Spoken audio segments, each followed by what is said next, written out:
Yeah.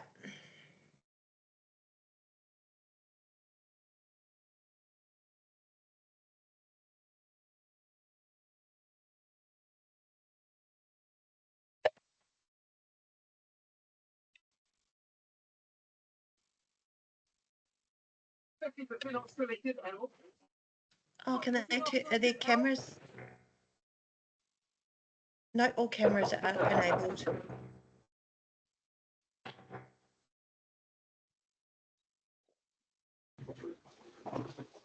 Just going to go and mute everyone. And yeah, Just but they're able.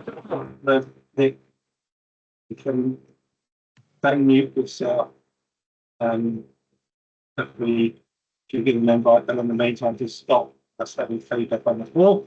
We'll just get everybody muted for now. Welcome to turn on their cameras so we can see them all.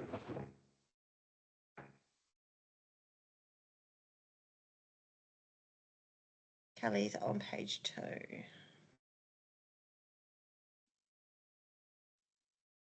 We'll just let everybody out. Join, just get a few minutes coming in. Great.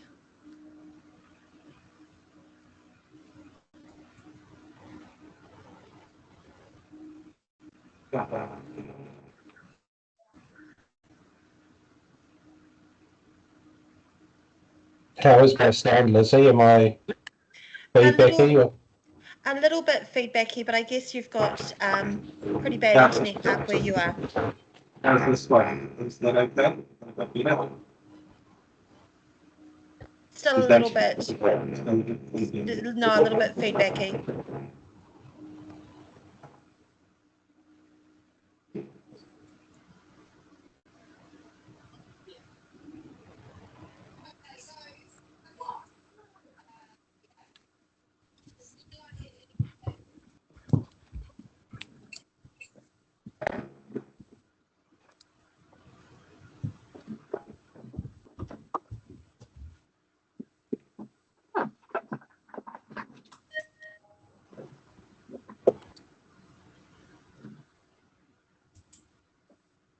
This week.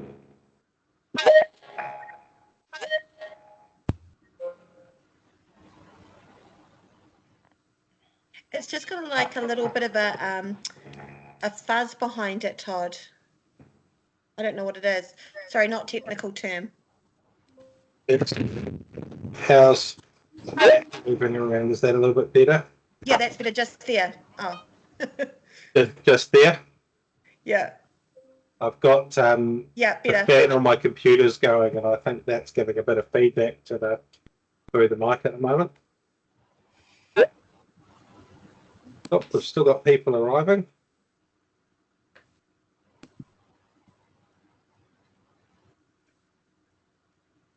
You're all welcome to turn on your cameras if you want to. Yes, please. So we can, if you've got the ability to do it on your internet, it'd be nice to see people.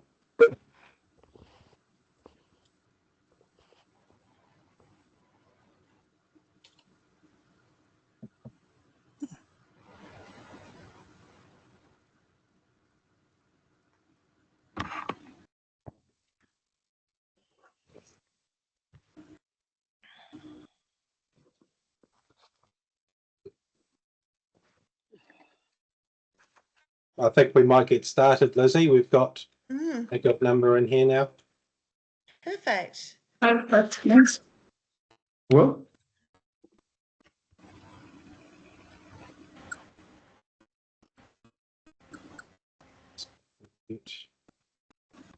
Again, I'm just going to mute everyone's mics while we're talking on here. If you've got any questions, if you could put them into the chat for us, we'll be keeping an eye on that as we move through the meeting today. Unfortunately, Will's not going to be able to join us. He's been called into work. He's currently doing some very important stuff with his business now. So unfortunately, you're stuck with me tonight, running through this one. For those who haven't met me yet, I'm Todd. I'm one of the board members responsible for the drafting of our first lot of proposals that we've sent out for you today, and I spent a fair amount of time working through this constitution and the process to get where we are today. On the board today, joining me tonight, we've got Dina and Kelly. And we've obviously got Lizzie here, who's going to be taking the lion's share of managing this meeting while we move through.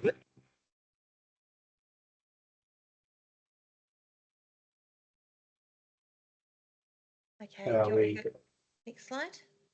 Yeah, let's move through into let's start the slides and start moving through. So as you guys all know, we are required to update our constitution.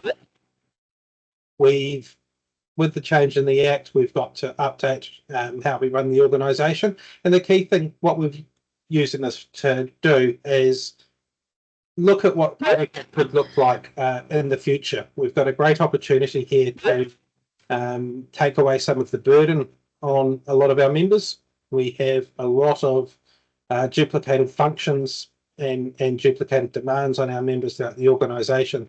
So one of the proposals that we're looking at in here is the restructure that we've spoken to you guys about. So this allows us to sort of optimise our structure, reduce the barriers between the board and our members, focus the organisation where providers spend most of their time, and hopefully allow for greater value. And what have we got? Who's got me? Let's switch all those lights off again. Hopefully allow us to get some more, or to value and respect the time for our volunteers that they spend helping us in running this organisation and getting us where we are. So what we've put up, and I just really want to stress it, what we've put up as a proposal and a draft is to start the conversation, and the purpose of all of these meetings and the webinars and the various conferences that we're going to be doing between now and our AGM is to allow our members to have a say and to challenge and to develop the structure for Pony Club for the future. And that's really what we're trying to get out of these meetings. Talk to you about what we're required to do, talk to you about where we're at and what we're working through, and talk to you about and get the feedback from you as to where you think Pony Club can improve and can do better. So that's what we're looking for out of these. It's the key thing on here. We're looking for your feedback. So please feel free, if you've got any questions as we move through this. As I said earlier, put them up in the chat. We'll try and get to them as we move through the conversation today.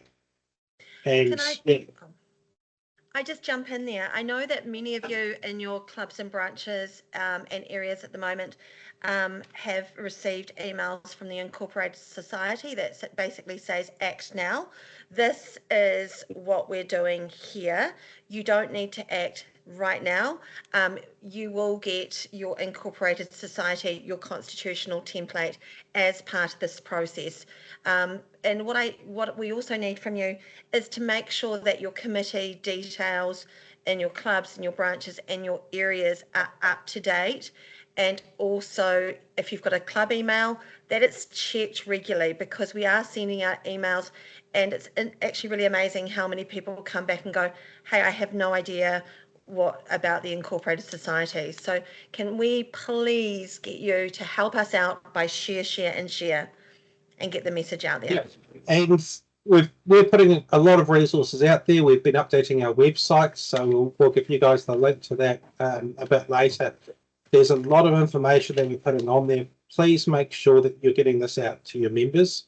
We're as good as the information that's how to nominate, and what we're noticing is that a lot of clubs aren't updating all of the contact details and the roles of nominate, and we're not necessarily getting it out. We don't know what we don't know, so we really need you guys to help us on that and to share this message. And if you can't do it, just send it to me and we'll quickly do it for you. Not a problem. Oh, let's move on, Lizzie.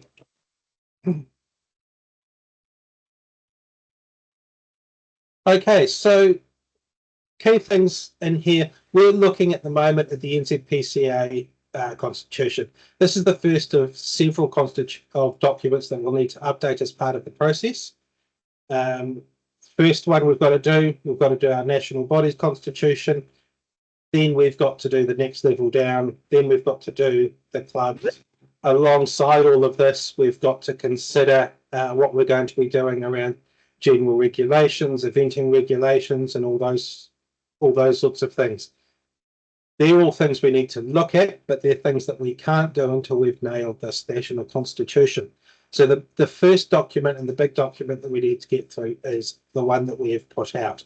Now, if we look at these key milestones, as we move forward with this, we've got to have this in place and voted on the 3rd of August. That's a drop dead date. If we don't achieve that and have something that's accepted on the 3rd of August, we're not going to have everybody in place by the 5th of April, when all of our clubs at every level of our organisation have to have these lodged with the incorporated societies. So Stacey, you've just asked, will you email out the presentation? No, we won't email it out. It will be available on our website, along with this webinar that we're talking to today, along with the last 2 webinars that we've had on this. So everything is available on the website. If you go into nzpca.org.nz and you look for Constitution, under that area is where everything is. I'll share it with you. I'll share the page. So if we look at this, so the 3rd of August, we've got to have the NZPCA National Constitution. After the AGM, so after the 3rd of August. That must be you. I think that's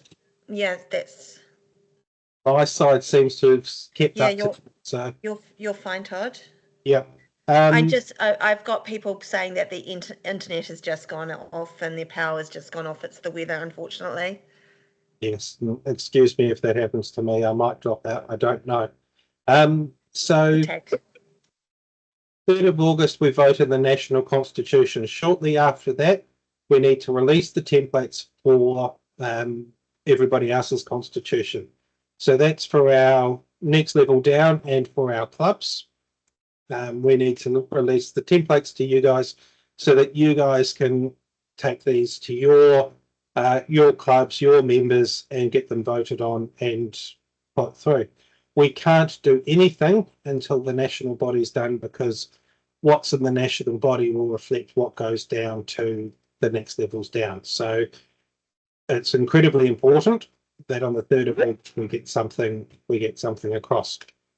Can I just sorry, Todd. I was just going to say in there, and now for your clubs and branches and your areas, everything is business as usual.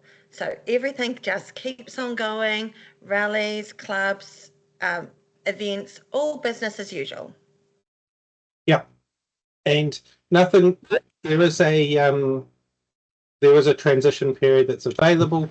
That means that for the purposes of how we run these, how we run our events, how we run our organisations and what we do, it isn't impacted by any inconsistencies that might be present as a result of going through this constitutional process.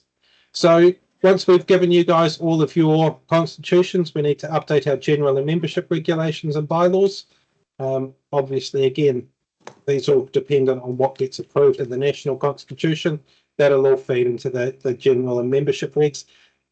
These are the ones that talk more about how operationally everything will run in Pony Club.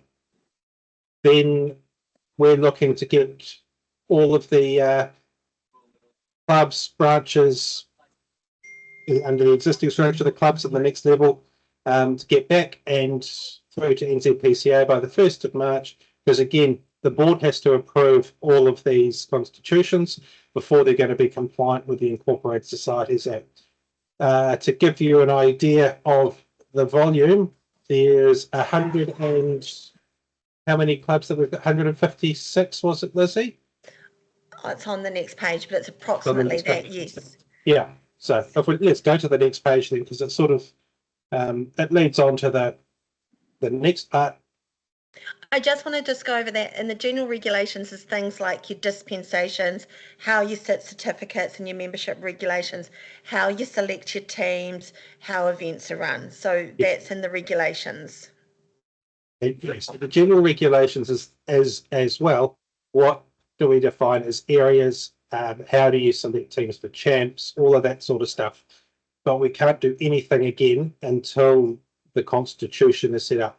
The constitution just deals with the base running of the organisation. So it deals with what power, where in the organisation do you make those rules and regulations? Who is responsible for that?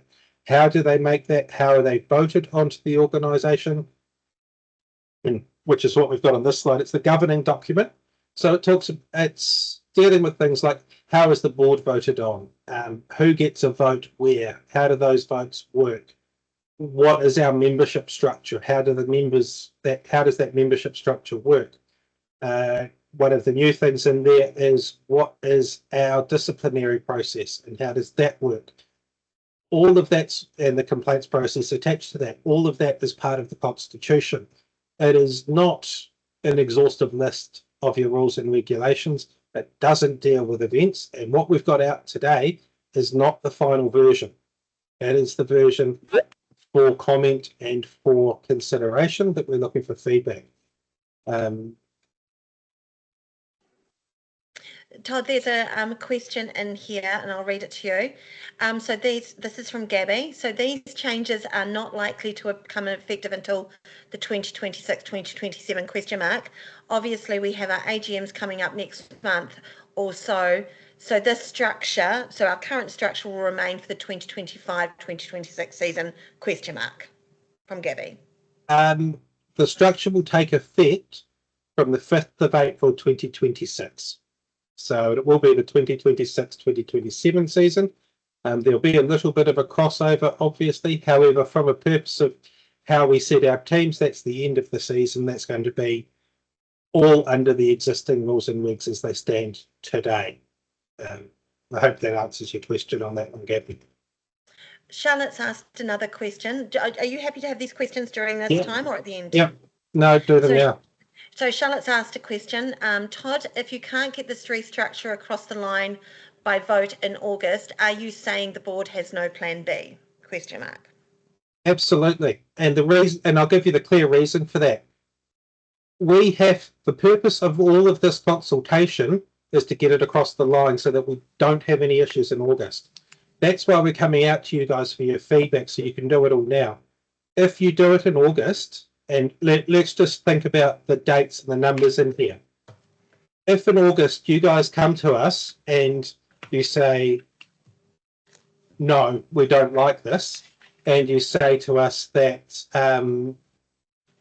all of our consultation and everything, it hasn't been raised, the concerns that you've now raised, then we just will not have time to redo the national constitution, the area constitutions, the club constitutions, to get them out to everyone on a structure that's different. We have to do them now.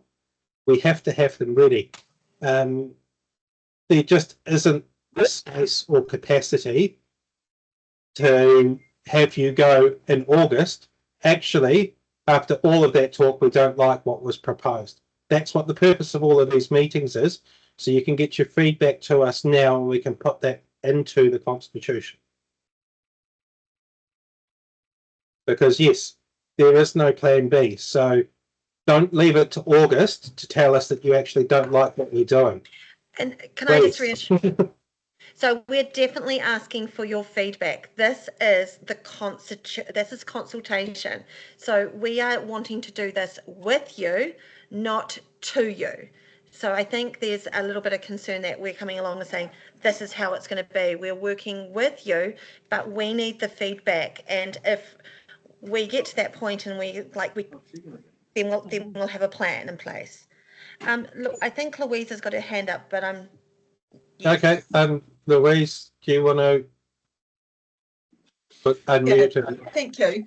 So I wasn't sure what the practice was, hand up or a question in the chat. So just my question with regards to no plan B and no alternative. So like my understanding is that, and with other committees and boards that I'm part of, the change to the Incorporated Societies Act 2022 does not dictate that a structural change is required, but you are more taking the opportunity of the Constitution amendments to review the structure of the organisation. But the language around there being no plan B seems to, I guess, indicate that consideration hasn't been made to, if we can't have agreement in August, it is quite sensationalist to say there's no plan B when a number of other organisations, have been able to make the changes to their constitution and proceed with relatively little challenge. And also by combining both the constitution and the restructure into one vote in August, it eliminates the ability to actually, vote on the two as separate issues, because they are in fact separate actions by my understanding. Yep, absolutely. And the reason for us doing that is, like you guys, we're all a board of volunteers. So to do all of this, we have been getting feedback from our membership consistently for the last 4 years, saying that our structure is too top heavy. We've got too much demand on our volunteers. They're completing the same tasks at different levels of the organisation. We are using this as an opportunity to listen to our volunteers and to listen to our members and to say, hey, you guys have asked us for a change. Here's a great opportunity for us to do it, because we're having to review everything anyway. Now, what we don't want to do, because we are volunteers and we consider the sheer amount of time, is to put everybody through multiple constitutional reviews to achieve these in stages, because that's going to drag this out for a significantly longer period of time. Now, if our members come back to us and overwhelmingly tell us that our approach here is wrong and we should not be doing any structural review, we won't do one. But so far, the vast majority of our members have come back to us and said, this is a great idea. It's about time you finally listen to us. So that's why we're doing it the way we are, is because we have been asked to. This was two of our previous, one board and one president. I think it was around 2017. If you're here, Geraldine, and I'm sorry for the exact date, actually started this work previously and from the membership then. So it came up again, so it was discussed, let's have a look at it again. But as Todd said, this is consultation. So if it doesn't, if it's a absolute no, we'll hear you. If the board do not feel that we will get this across the line in August, then we will not be taking it in the structure, because we can't. What we are asking is that you don't leave it to August to tell us you don't want to do it, because if you leave it to August, we aren't going to have the time or capacity to address it. But we do ask for this consultation phase, and then the next consultation phase when we'll work area by area. But I'm sure that you're going to have more questions once we get past slide 3 as well, which will go into more detail of what we're planning. And so I promise I won't soapbox the whole meeting. This will be my last question or comment. But so then could I urge then, because I've watched both of the previous videos and I'm now sitting on my third in a quest for knowledge, language such as no plan B, and if the vote doesn't go through in August, NZPCA would cease to exist, does somewhat it doesn't seem in the spirit of true consultation. And what I've picked up from this explanation, which has been fantastic, thank you, is that if there isn't appearing to be support for the structure as it's been pitched, or the body would like additional changes, they would be implemented prior to August or prior from August, a potential plan B is that the constitution gets revised if actually it's indicated that further work is needed on the structure. So what you've articulated there is quite different to no plan B and Pony Club would cease to exist. Well, we've got to be careful with this one. August is it. So you've got your times, and the reason we're coming back and forwards now is we've got to be very, very clear to our membership. Now is the time to speak up. Helen's what? Not August. Now is the time to give that feedback and to go through and to challenge and question. Because if you do leave it to August and you say, actually, no, we will not physically have time to push through all the changes and get all of the consultation and everything back, because you've got to realise what you're asking. So on the 3rd of August, if you come back, if this organisation comes back to us and says, we don't like this and we want to go back. And Cushley, you said in here, are we able to continue with the constitution if the August date is not met? No, we are not. We must update. Our constitution is currently not compliant. So we must update it. So don't leave it till August, because you work on those dates. And this is the part that I just want to make sure everybody is very, very clear on. The 3rd of August, we have to have a national constitution. Your opportunity to talk about it and to go through it and give all the feedback is between now and August to design what you need. It can either be a small tweak to the existing constitution that leaves things fundamentally as it is, or it can be something that actually we're getting the feedback that the members want, where we do have a bit of a structural change. And it will be the one open in August. If you come back on the 3rd of August and say we're not going to vote it, the process will be we will have to go back and rebuild a constitution. That will take time. We will have to call a special general meeting and get our quorum to vote on it. That will take time. We have to do our notifications. From August, that is now pushing us out to December. At that point, we will then be able to go and develop potentially area, club and branch constitutions. Those will need to be developed after our national one. The branches, areas, clubs and branches will then need to call SGMs in a falling order: area, club, branch, each one following on from the next to approve their constitutions and pass them through. If we don't have it in August, then the chances of you guys being able to get your club and branch to comply with the regulations by the 5th of April is almost non-existent. So now is the time. And just be aware of this. Some people are saying, oh, it was rushed.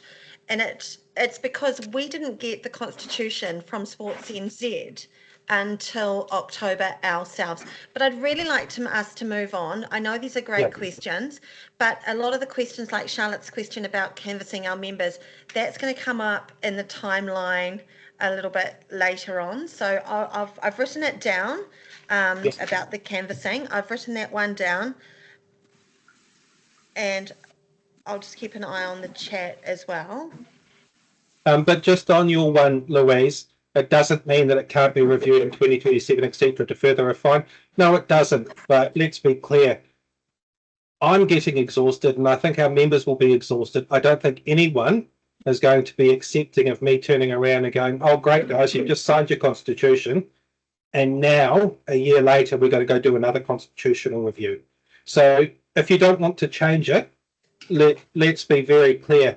We're going to be kicking the can down probably for another 5 to 10 years before any further development's going to happen. And let's move on to the next slide now. Yeah, okay. So what's our proposal for change? Now, although it sounds massive, it's also fundamentally a back to the future kind of review. What we are doing now is looking at right-sizing our organisation and bringing it a little bit closer to our members. So from a membership side, clubs are redefined to be the grassroots layer, so that where you attend your rally, we will not have branches anymore. And this is to allow us to be consistent, one, with terminology. Most sports clubs are clubs. Members talk to their clubs already. They don't generally know that they are a branch of something. They think that they are whatever pony club. One layer above the clubs is the clusters or the hubs that is formed by a collection of clubs. And that's to give us one layer of governance. And one of the other rationales, or one of the other explanations in here to keep in mind, areas are not necessarily members under the Constitution. Events may use area-type geographic boundaries to complete. Now, what you need to be aware of, definitions of areas are defined in our general regs. They're not part of our Constitution. So area boundaries and how areas are set is defined in our general regs. So it's not a constitutional structure. And that's going to be the ones that probably has the biggest impact on how we run. And we still need to think about what that means for things like area competitions, national competitions. From an officer's perspective, the CE is the main national officer. And rather than having our president chairing the AGM, our board chair chairs the AGM. So we thought a lot about this. We discussed it with the president and the vice president, and we talked to them in detail about the nature of their roles and where they think things are going. And they were very supportive of the understanding of the functions, that a lot of their functions sits quite nicely and quite comfortably between the CE and the board chair around a lot of the work they've done. What we are looking at doing is separately, and it's not part of the Constitution, but it's something we need to think about, is raising the profile of our patrons, so selecting patrons that are available in New Zealand, that are present to attend our events and to do those sorts of roles that our president is doing, but that can engage with the kids and can be people that they can look up to around Pony Club and around their position within equestrian in New Zealand. So that's what we're looking to around the officers. The other big change that's put through in here is a change to the disputes process. And this now becomes a mandate in the Constitution. And what we have put in our proposal today is based largely on what Sport NZ believe is going to be the best practice approach for disputes and disputes management as we move forward. And what we're trying to do there is to give us more clarity around how a disputes process works, how it all develops. Anna, I see you've asked a question. Will NZPCA be adopting the Integrity Code of the Sport Integrity Commission as part of the Constitution? Yes, it is part of that, but it is referenced in the Constitution already. We're part of this. We're a Sports NZ organisation, so it is something that our members are able to access. Yeah, and so it's a key thing in there. What they are putting in the Integrity Code, that is referred to in the Constitution. There is a section in there that references the development of the code and how it will apply. So absolutely is going to be a part in there. Charlotte, you asked, would you like us to canvass our members now? Absolutely. That's the purpose of these. That's to give you guys information.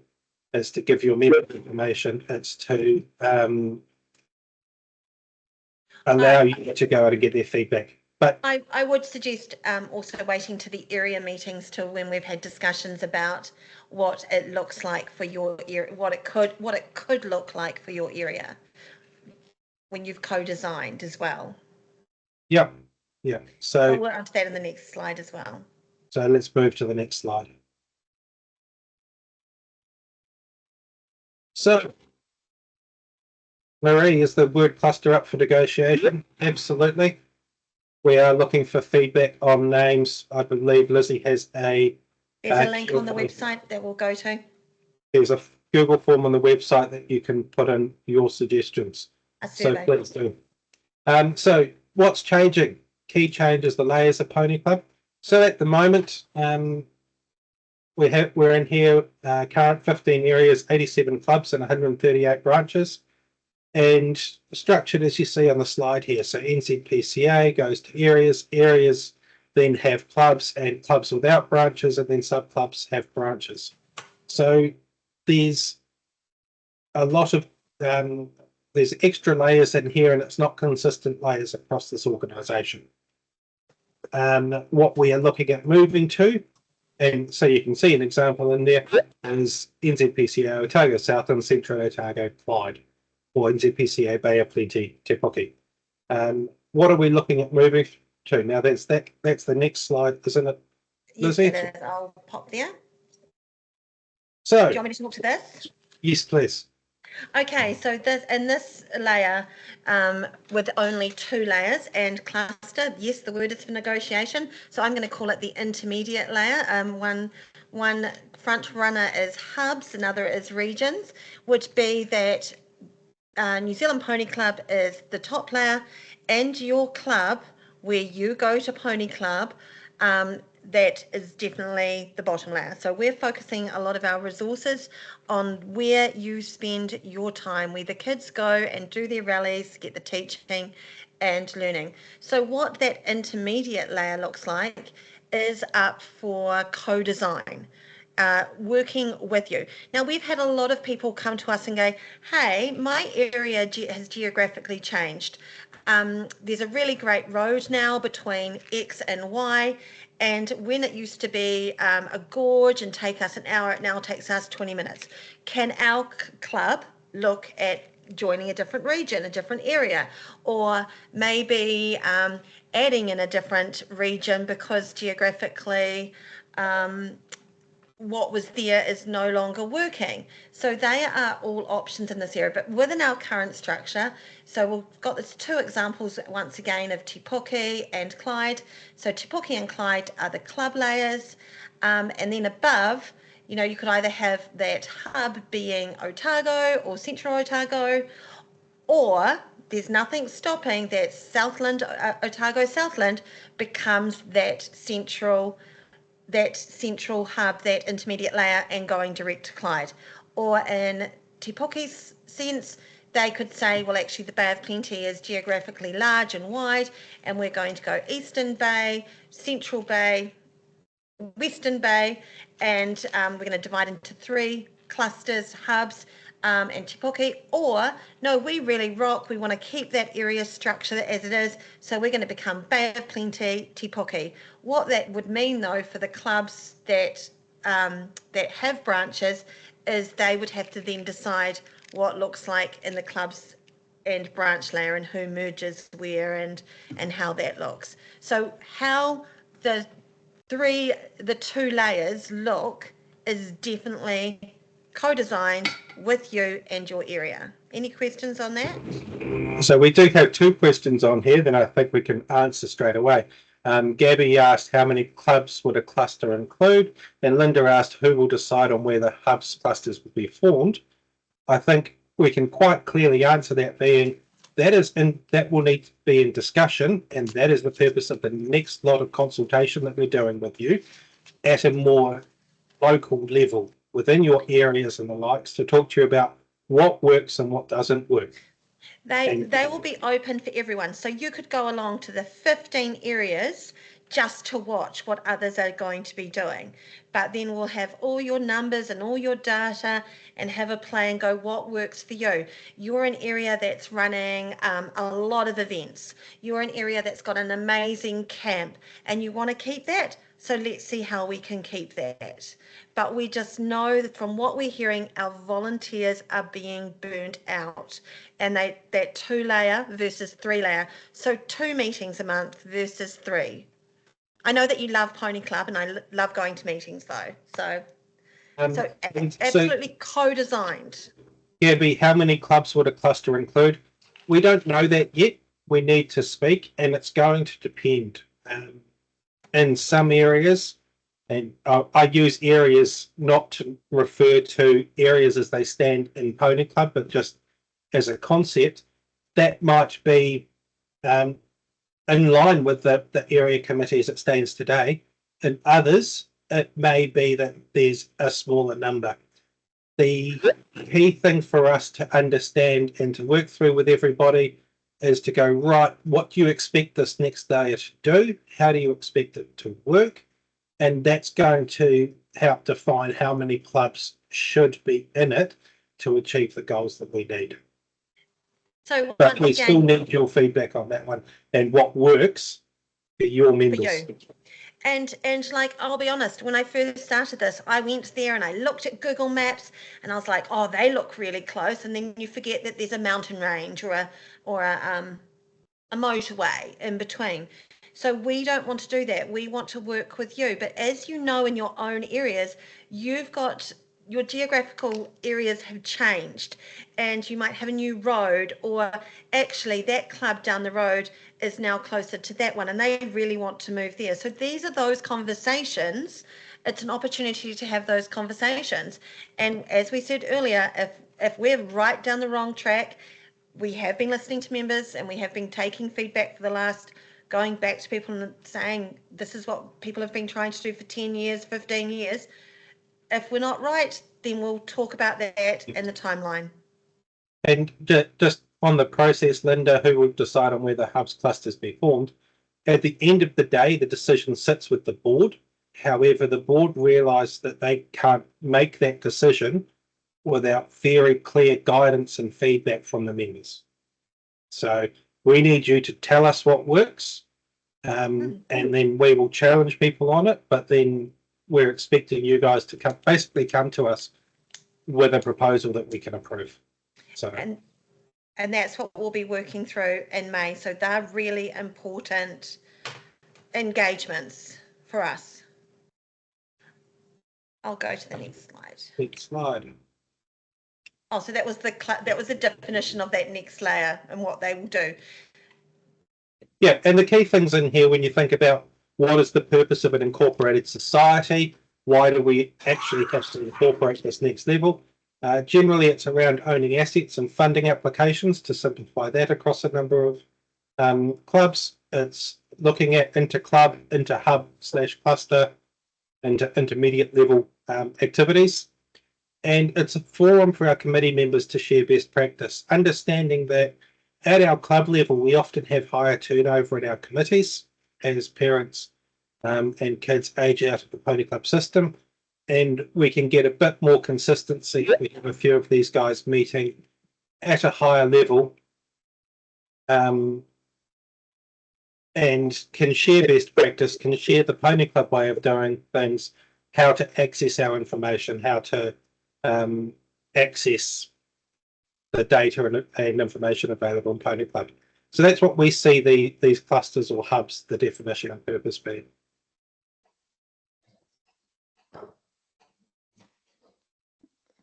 Okay. So that was just to show, this slide was just to show currently from 4 layers to 3 layers, which would be co-designed with you.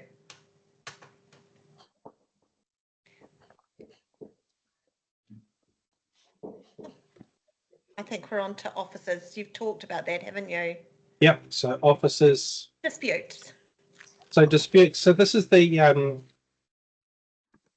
this is probably one of the more important changes in our constitution. Oh, sorry. We're now required to constitutionally mandate the dispute process that's applicable within the organisation. And what we need to be careful of in here is this is the failover for when everything else has stopped working. So the first step you think on is, does it meet the definition of a dispute? Is it a dispute or is it a concern? Is it an issue? If it's those sorts of things, we look at our procedures, apply the procedure. If we don't have a procedure, then the board needs to develop a procedure. That's our job.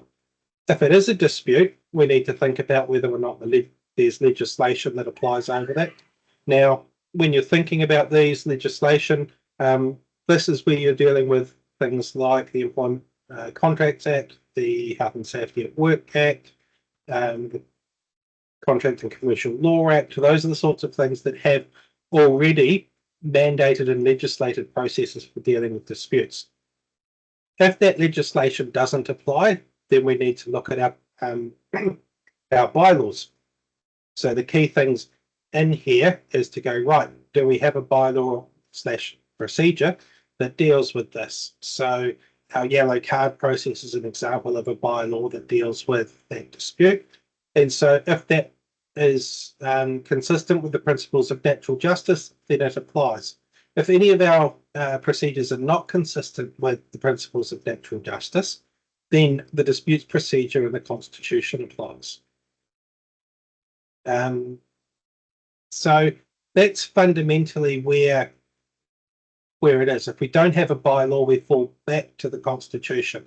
And the purpose on here in the Constitution is to say, right, all else fails, how would something be dealt with? And the way the process is currently worded, and this is taken largely from what's being proposed by Sports New Zealand, is that the dispute comes to the board, and in line with our current process, the board appoints a committee or a subcommittee to look at it. They may be board members or they may not. Under the current process, we do we have a legislative committee that looks at it. That's a group of lawyers and the likes, which is often can delay our process.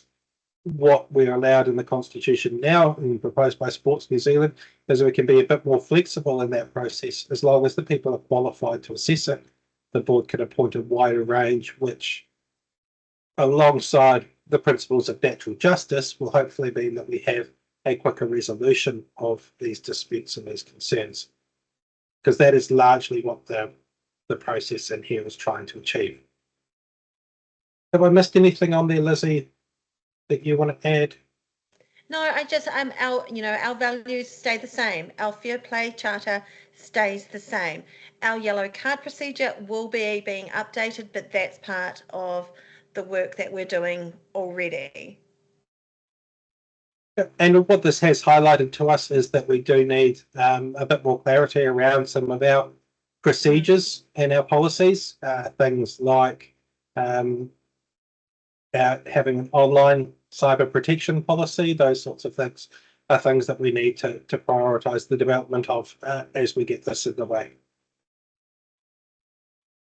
Any questions based on that? Hands up. So far, no. Okay, I'll go to the next slide.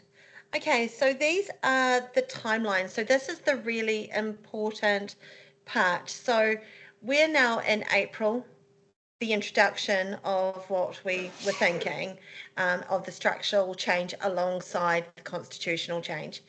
In our May area presidents and every club and branch within your area, you've all received an email talking about the next stage being a specific area focused webinar, but we want to open them to everyone because you might come along and watch I'm just going to take Right Metal Rodney's and go, hey, they did this fabulous idea, this is what they're thinking, we could think similar, because none of you are the same, because you're spread out. Some of you have got some of our areas have only got, one of our areas has only got 30 people, where then we've got areas with 500, 600, 700 people. So it's not a one size fits all. So it's definitely with you.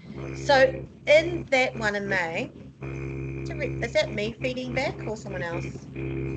I'll just turn my mic off. Okay. So in that May one, that is where, before I go to the 5th of June meeting, we've got to have a kind of an idea that yes, this is going to work, or no, it's not. So that's where that, if we've gone down the completely wrong path, that 5th of May is where we can, as a board, as a board, I'm not on the board, sorry, can go, okay, we went wrong, we were brave and courageous, it didn't work. All this feedback we've got wasn't right, it wasn't right for the organisation, we can put it to bed and we can redo the Constitution as it is. But we had to be brave and courageous because we're hearing it so often. So that 5th of June board meeting is key, because then, as you can see, in July, on 1st of July, the board are going to send out the finalised constitution with all the AGM information. So everything to do with an AGM, the agenda, the the national forum, can I come to that later? That's really exciting. That will be in July. August, we've got the AGM and conference, also super exciting. They're going to let me talk about that soon. After the national constitution has been accepted, no matter which one it is, if it's this one or a differentiated one, it will be submitted to the incorporated societies. There's nothing, if it got rejected, Todd can't do anything to the next ones until we know it's all good to go. So we'll be drafting the clubs and the clusters or whatever our structure is, then getting it out to you. You will be voting on it, having your special meetings in that November to February, getting it back to NZPCA because we have to check them all. We actually have to check every constitution, give it back to you, and then you submit it to the incorporated societies by the 5th of April. Whew, tired just thinking about it. I think there's a question maybe on it. Linda had a question in there, and I'll answer this one. Will this, and I think it was due to the disputes process, will this hold up bullying of riders online? That's not the role of the Constitution, unfortunately. There needs to be a separate cyber protection policy. We are aware as a board that that's something we need to have much tighter policies on so that we can protect our young members and our riders. It's not a simple drafting. We're working with some of the stuff that ESNZ have and other organisations have to draft it. Unfortunately, there's only so many hours in the day, and the process at the moment is focusing on the Constitution. We are hoping to have some tight policies launched alongside a lot of the stuff that we'll be doing around April. Can I just also answer that? Remember, if someone is not following the values or the fair play or the expectations of New Zealand Pony Club in any way, bullying online being one of them, you do have processes of a yellow card. But if you can always come to me and ask me about that because it's probably a one-to-one conversation. So there are processes. To be fair, our existing disputes process will capture that, not specifically as online bullying, but it will, if there is bullying happening, and it happens alongside a pony club activity, whether that is a rally, whether that is an event, whatever, then absolutely our processes can follow that and we can do something about it. However, if it is generic online bullying and it is not related to Pony Club, we can't do anything. We can only affect Pony Club members acting around Pony Club activities. We can't deal with Pony Club members doing stuff at school, at home, after hours, on the bus, because we just don't have authority over that at that level. Yeah, so that is the timeline that we are working on. So, these months of April, May and June, April and May are very important. And what we'd like you to not underestimate is the sheer amount of work that's going to be involved in this. And we're drafting and reviewing. If you look at that structure on there, there's 138 clubs, 87 clubs and branches, 13 areas. All of those constitutions need to come to the board, and the board needs to check and review every single one of them. So when we're looking at this timetable, please, in the interests of allowing us to do this efficiently and effectively, the sooner you can do it, the better. The sooner you can raise any questions or concerns, the better. The sooner we'll be able to respond to you and help. If we start leaving them too late, we may not have the time to address the issues that you're looking at. Can I just jump in there? For the month of May, so far there are, I think, 5 areas booked in out of our 15.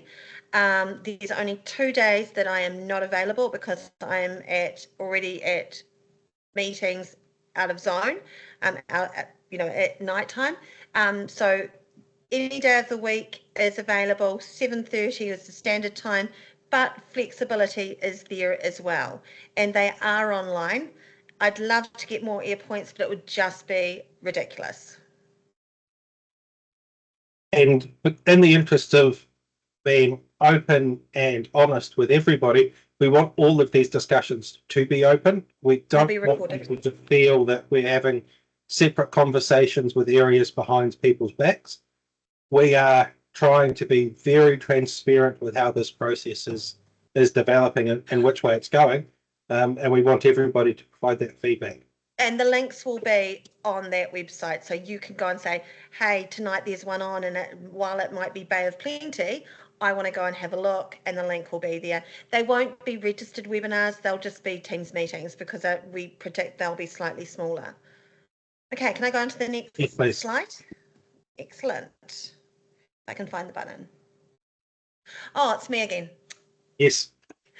Okay, so we're going to be voting about this at our AGM, and our AGM is part of our conference weekend. And this year, based on last year, there's a little bit of difference. In the past, we've on the Friday had a national forum open to the 15 areas, and then basically on the Sunday during the AGM, we have a repeat discussion about everything that was discussed on the Friday. So instead, we thought, well, let's have a national forum and we'll ask everyone to submit their ideas. That's where we can group things and we can actually discuss ideas like changes to event, or if you think that we need to review something, that is where that would be discussed. So that is a really exciting new development. The conference, which will be the Saturday and Sunday after the AGM, is going to be practical workshops for clubs, areas, branches, whatever structure we're going with. So it will be taking away a kitty, a briefcase, a toolbox of Pony Club, where you'll be able to get just so much information out of it. I remember going to a Pony Club conference and it blew me away. I had no idea what I was meant to be doing at Pony Club, and it was brilliant. So that's what we're trying to capture. There's also the awards. Now, we have kept it at the same prices of last year. If you do the 3-day package or the 2-day package, you get to come along to the awards dinner. Please, areas, don't forget to actually nominate people. This is where we celebrate new life members, volunteers, the young achievers. It's at Chateau at the Park. All the links are on the website. I have to tell you, there is no accommodation on the Thursday night, but there's cheap accommodation across the road, or Christchurch is quite big because they've got a conference on altogether. But also, I'm plugging this because at the AGM, this is where your clubs and areas vote on the Constitution. So remembering every club and has votes, every area has one vote. And it's really important. If you can't get there, we're trying to make it value, there will be postal votes. Last year we got one postal vote. So people can't say we didn't have our say, because I'm really advertising and pushing it. I'm excited. And I don't want to draw away from the benefits on here. I really encourage everybody to attend these conferences because there is so much value that you get out of them. However, if you cannot do it, then you must send through a postal vote, because this is too important to not have your say on. So if you absolutely cannot attend, then you must make sure that your club sends through its postal votes using that process through to Lizzie and make sure that they get noted on the day, because what we are voting on here is the future of Pony Club. You must have your say on getting that in the right way. Yep, and the postal votes and everything will come out before. What is the difference between this event and the coaches conference? Well, this conference is the conference where we have the annual AGM. So this is where board members are elected. This is where your life members presented. Actually, your coaches of the year are actually presented at this conference as well. But coaches conference is specifically about coaching. It is also a great event and value for money. But fundamentally on here, they're serving two very, very different purposes. Your coaches conference is about providing Coaching. information directly to your coaches on best practice coaching, on on improvements to our curriculum, changes to our certificates, all of those sorts of things. The conference that we're doing here is much more focused towards our committees, how they run, the best practice around disputes resolution, health and safety, managing a committee, the roles of the committee, dealing with difficult people and upset parents. That's the sort of stuff that we cover in there, and then we tack the AGM on the end of it. So if I was saying my key audience to this one, to the conference, National Forum Conference and AGM, I'd be sending my president, my DC, my secretary. To my coaching conference, I'd be sending my coach as my head coach. Okay, shall I go the If you next one? can't decide and you've got to choose around costs and you have to choose one or the other, honestly, decide on what value is there for you, what your biggest gaps are across your committee, where those ones best need to be filled. Do it that way. But you must, if you're not going to come to conference, you must vote. And yeah, on the 1st of July, when the packs go out, the postal votes will be in there, and it will be, I vote for it will say board members, president, if depending on which constitution we're going with, it will all be in there, and you have to get it back to the returning officer, which is either email or postal to me, but it's all will be detailed out. But if you're in Christchurch and you just want to come to the AGM, it's free. Okay, I'm going to stop selling the conference. And then where to find all this information. So on the website, we have done a page, and it's even different than this slide now. We have done a page, and it's under resources, constitutional update. The 3 top tabs there with the links to link into these webinars. They will be replaced with the area specific webinars that you're all open to come to. We've got frequently asked questions, we've got lodge your question, and there's a new button there that says suggest the name. So if you think that cluster is not the right name and it makes you think of other things, please go in there and put in your vote. So far we've got 1 suggestion, and we need a few more. We'll have the 3 videos in there. We've got 2 so far. The contents hopefully is basically the same. It just gets led a little bit on what questions get asked us. And we've got the timeline, plus the draft constitution and the current constitutions, all on that website. We are really driving the website as being the place to go and find all the information. We've just done this amazing upgrade, and we know that email's only as good as the email address we've got. So our big message to you guys, if you're hearing anything or if there's confusion, the first place to go for information is the website. That's going to hold everything that we're talking about. We're going to update it regularly. We're going to make sure that this is where we push everything through. If you can't find an answer on there, then you email Lizzie. Ring me. Two phone calls this morning, not a prob. Please make sure if you are calling Lizzie, it's in office hours and it's Monday to Friday. It's not Saturday to Sunday. She does need some time out as well. And preferably not on my messenger, because I will lose it.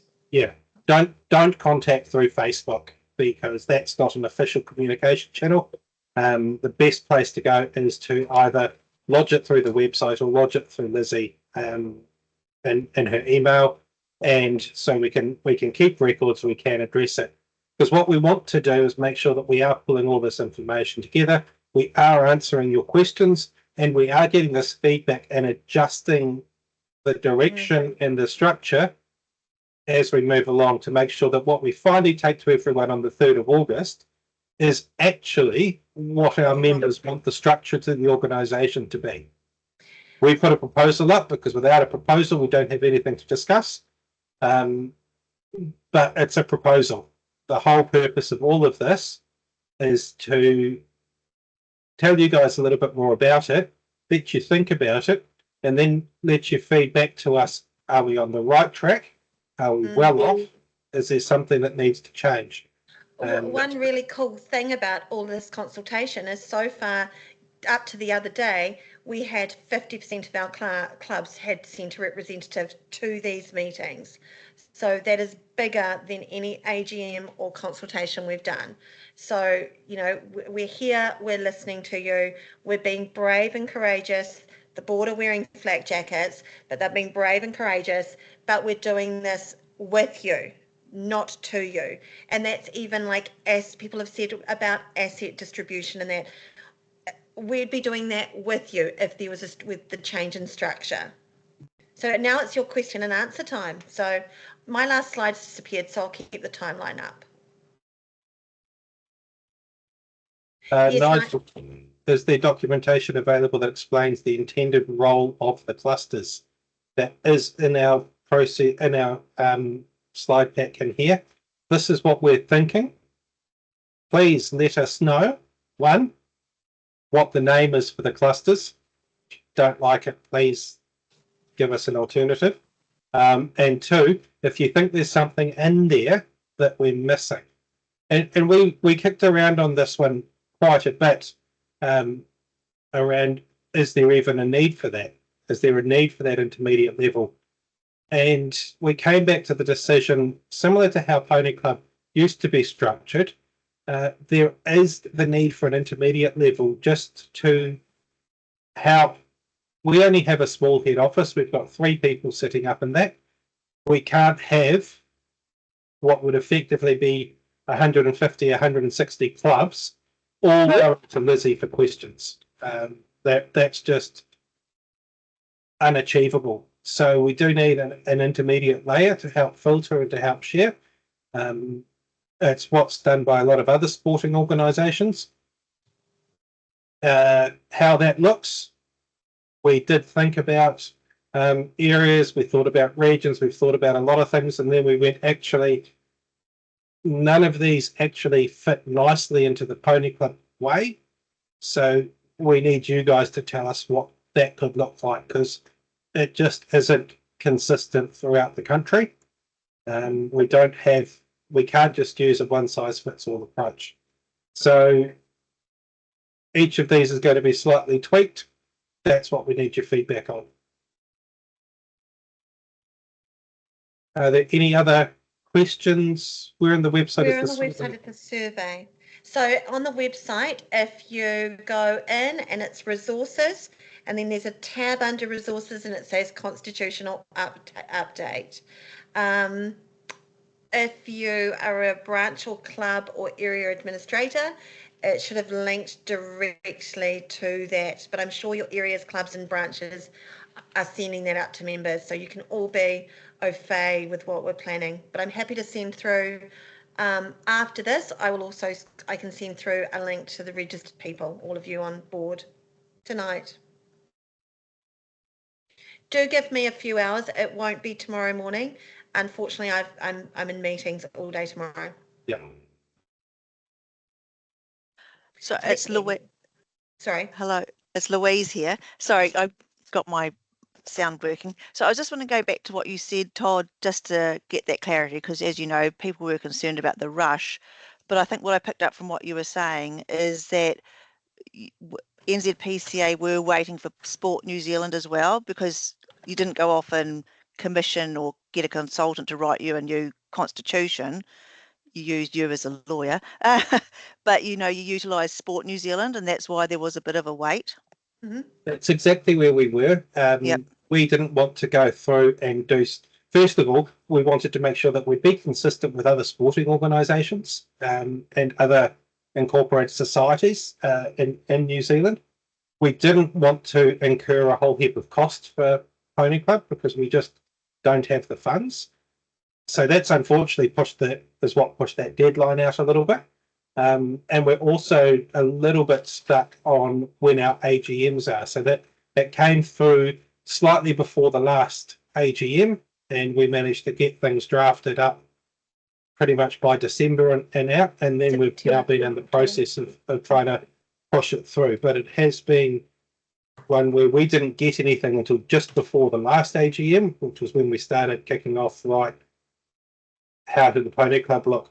And what we did there is that was when we did our first iteration. Then as a board, we actually, this is our opportunity to listen to our members who've been saying that we've got too many committees, there's too much burnout, our members are tired from all the meetings. This is our opportunity to be, as Lizzie said, brave and courageous, and to think about what could the organisation look like for the future.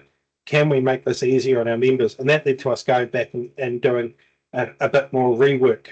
So that's where our time has been spent. It's been doing this to not just copy paste into the new world, but to go, here's an opportunity. And you're saying in here, and your comment has been quite valid. Why are we doing this all at once?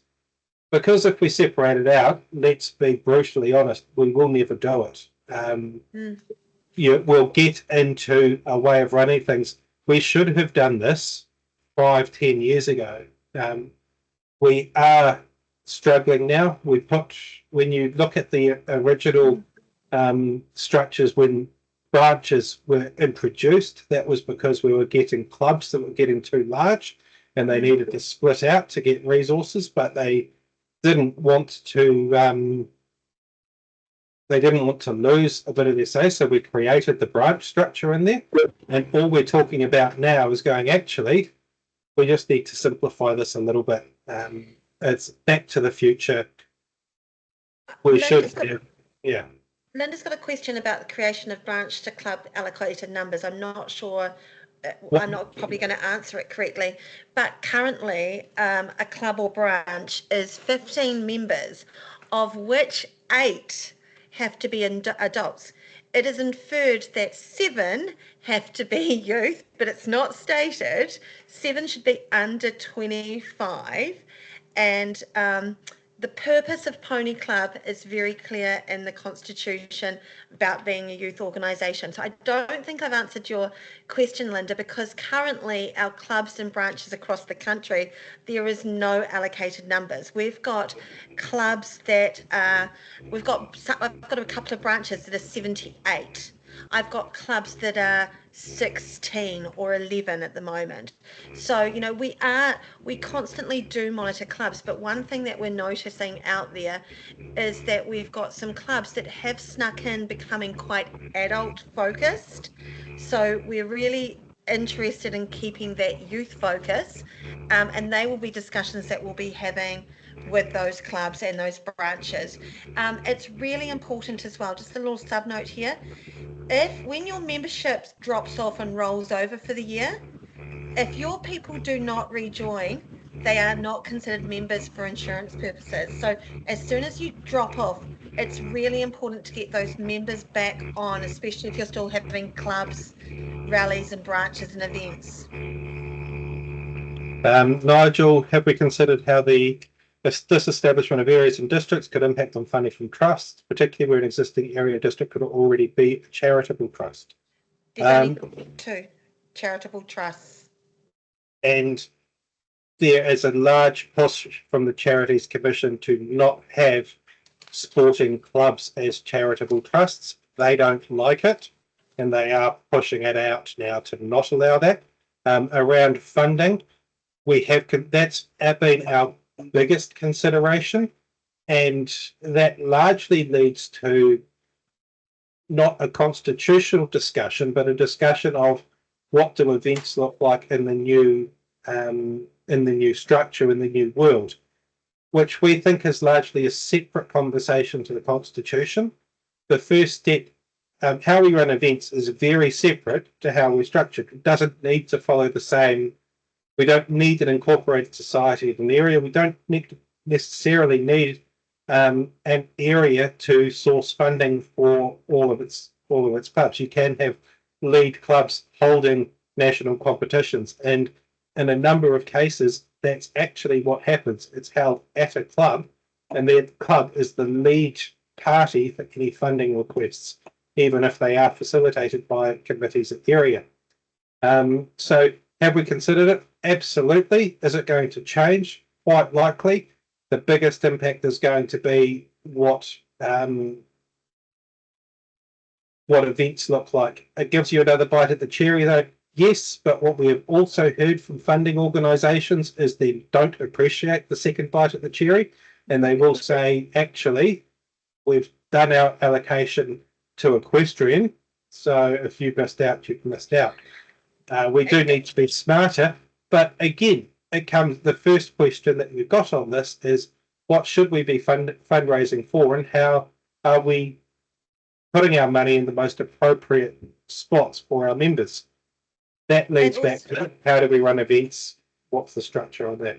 It also really depends where you're based and you're from, your funding, because you might be in an area that has recently had a cyclone or isn't putting any money into that anymore. So funding is a really interesting place at the moment, and funding like Lotto has dropped a lot of their funding. This is from the work that I've been doing with Sports NZ.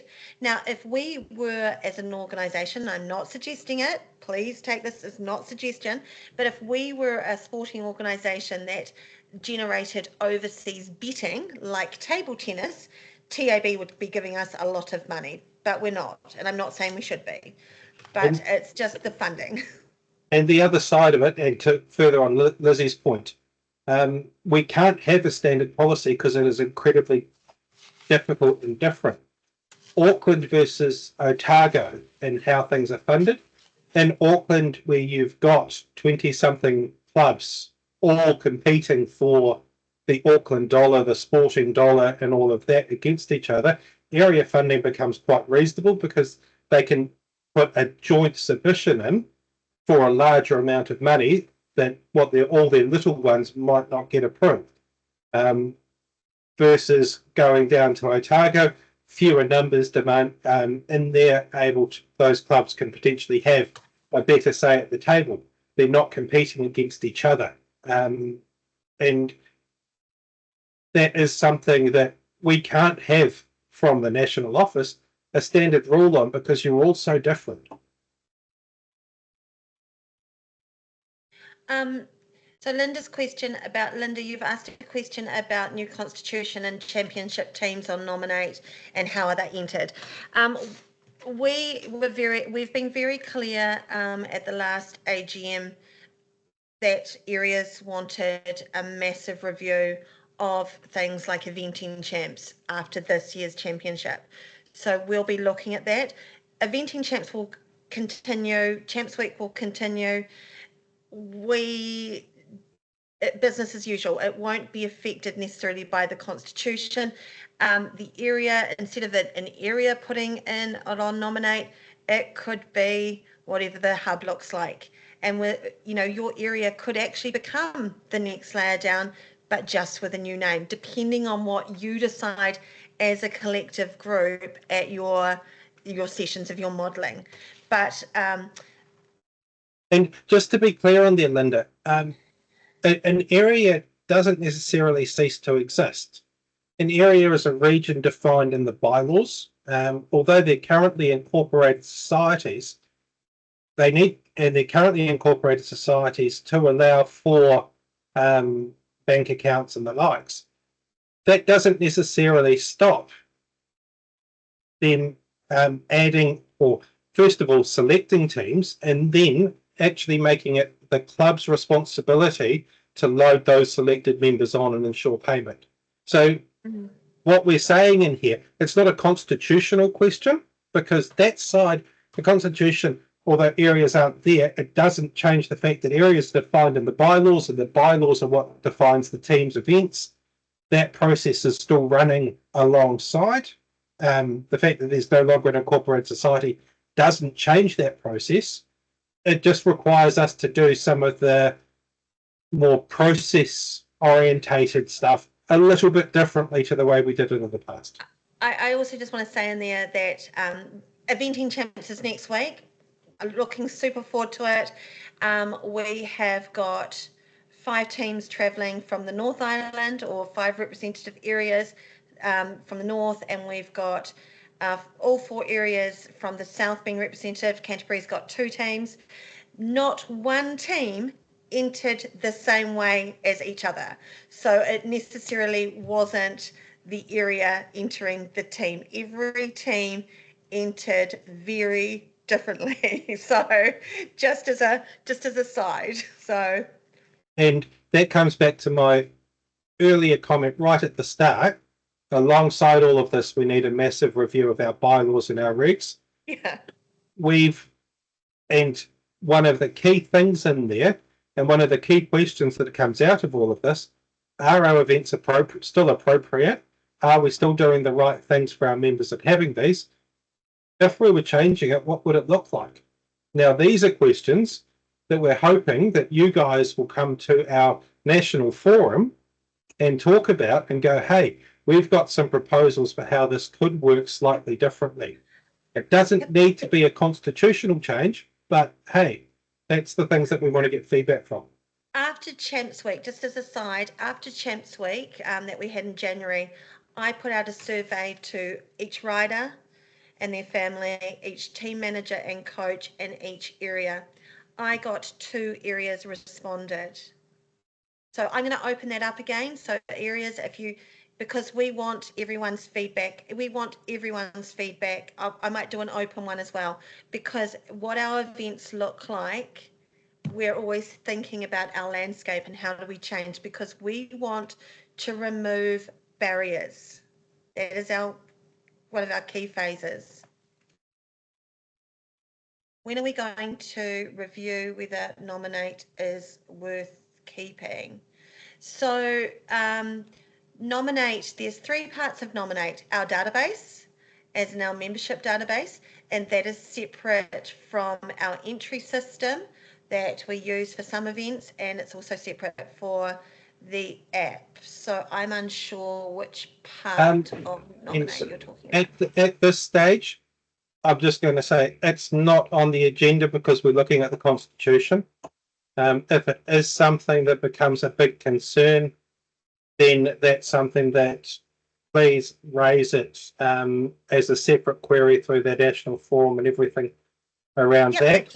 But from a constitutional perspective, it's not something that we're thinking of in here. It's not actually related to that part. Charlotte, where have we gathered the stats on burnt out volunteers, and have you done a survey of committee members? Yep. And we've got feedback, and we've had lots and lots of comments. If the area committee and club committees go, the replacement cluster committee will have twice the responsibilities. No, because the actual roles will be different. They're not going to have twice the responsibilities, because they're actually going to have half the responsibility, because we're not duplicating the function of going up. What we need to make sure when we do these and we set them up is everybody is very clear on what the expectations of those levels actually are.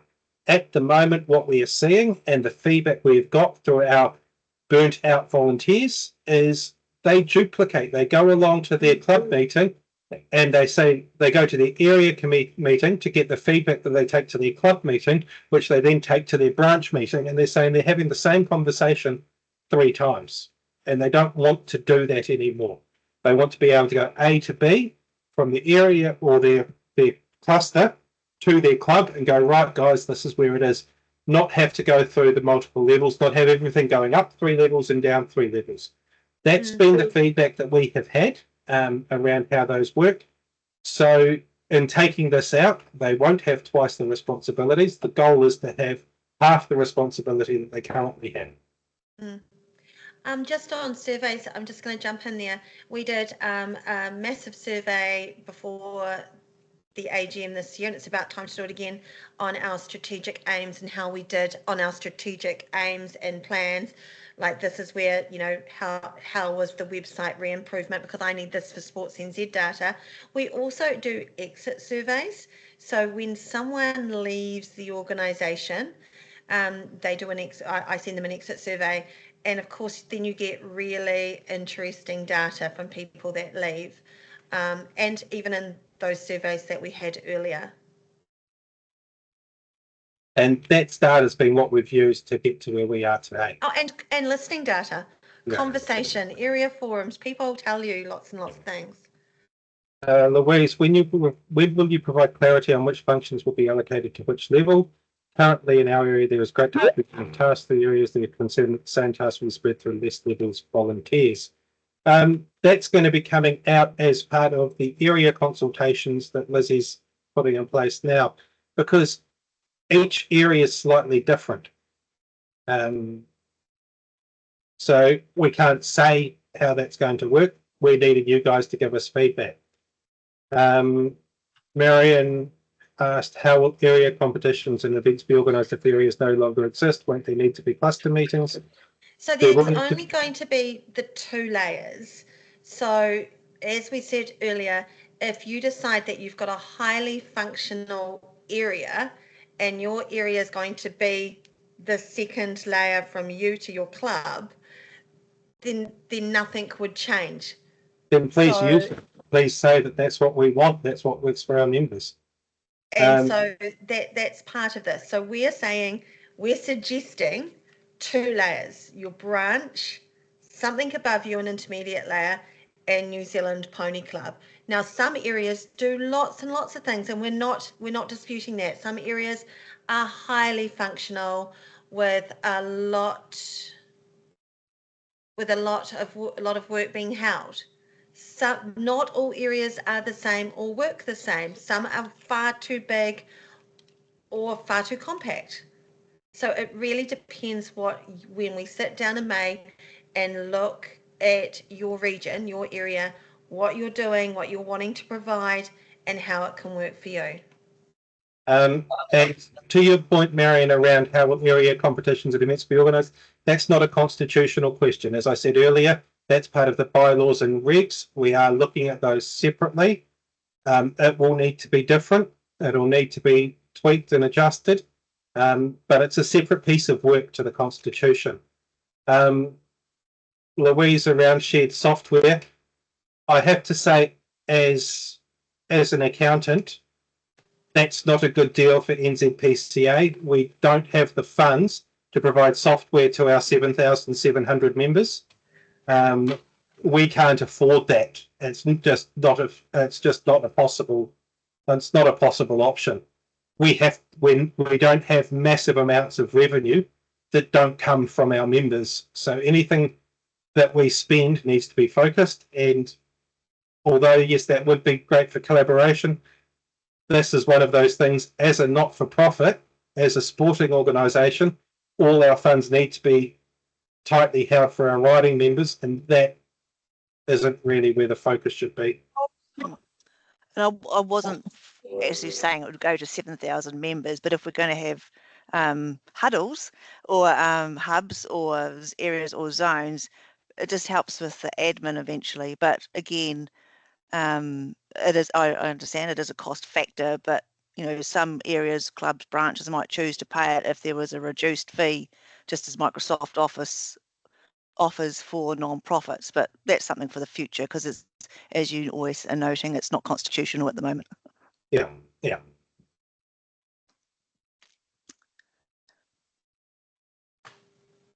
And stopped. But on the vote, is there any Okay. Who have we got speaking there? I missed. And Nigel's got a chat message in there.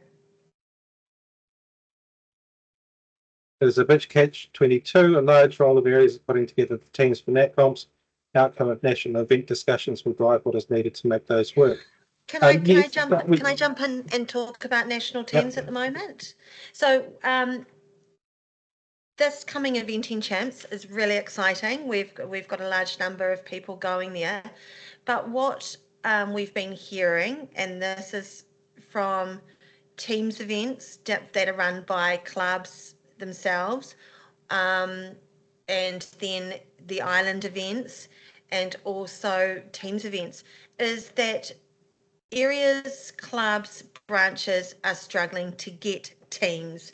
And there's an attitude out there that if there's no team, there's no point going.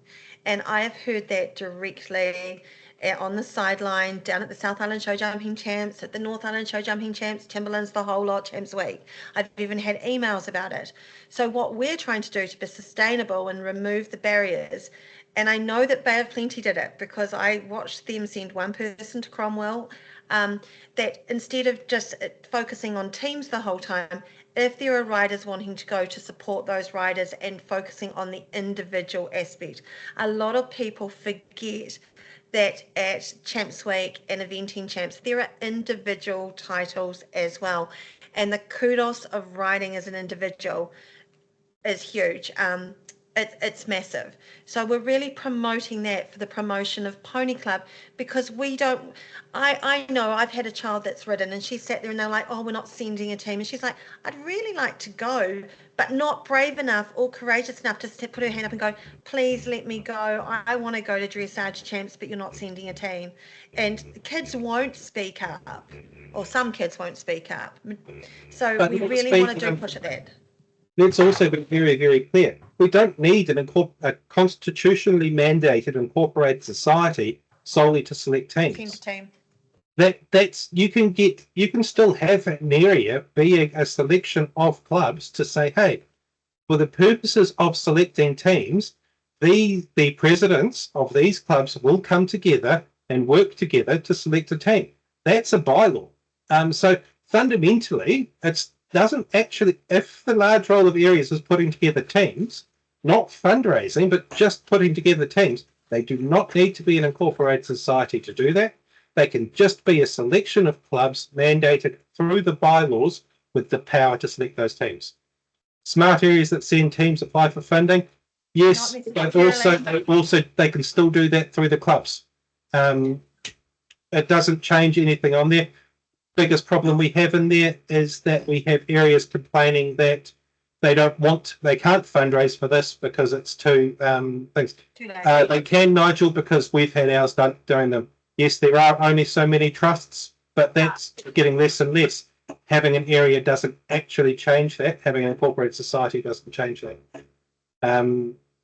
The funding is always going to be an issue.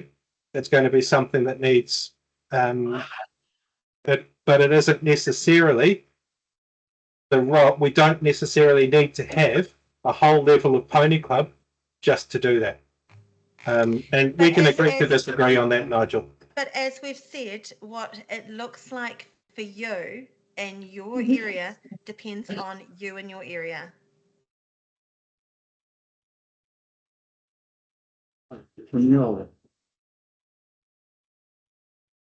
Do we have any more questions or comments on there? I realise that we are at 9 o'clock now.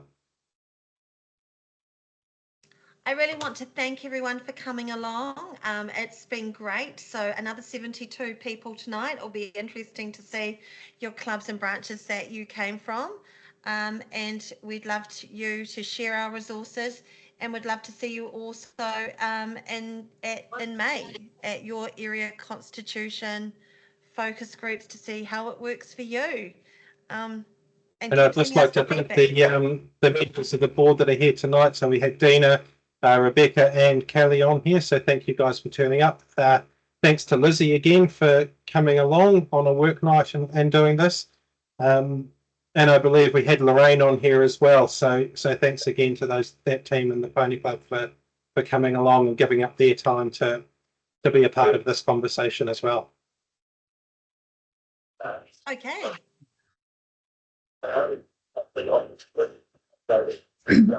Excellent. So thank you, everybody. Oh, there's another question and answer, maybe.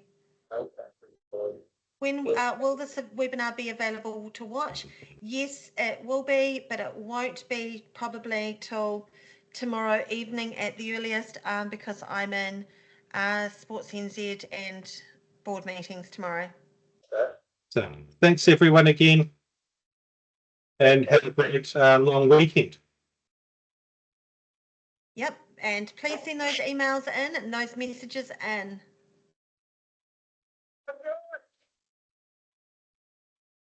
Thank you, everyone. Thanks, guys. Thanks, Kelly. Thanks, Dana. Thanks, Todd. Thanks, Lorraine.